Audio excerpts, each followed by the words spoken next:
Hello guys, so yan, magandang araw sa inyong lahat. So nandito tayo at nagbabalik ang ating Toyota Veloz. So ngayon, ang ginagawa natin ngayon ay nagpapa-PMS. So Preventive Maintenance. Ano nga yung S? So nakalimutan ko. Okay, anyway guys, so ito ay first PMS natin.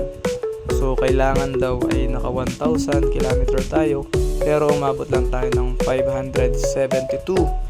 Kasi nga, ginagamit lang naman natin to ay madalas pamalangke lang o kaya kapag day off natin sa ating business. At ito nga guys, chinecheck niya yung ilalim. Yan, nilalagyan niya ito ng pressure, ng hangin ng ating mga gulong. At nag-request din tayo na ikabit na yung ating bagong plate number. So yan guys, kinakabit na ni Kuya para syempre hindi na ako magkabit.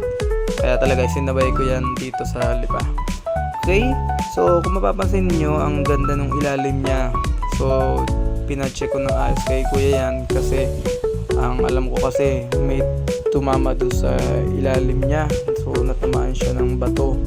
Pero ang good news naman ay wala naman daw at simpleng scratch lang naman daw.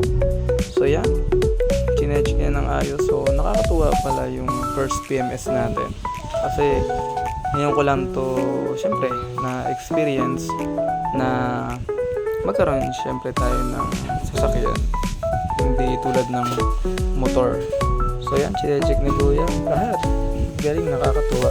Kaya talagang pinanood ko para mas magkaroon pa ako ng idea.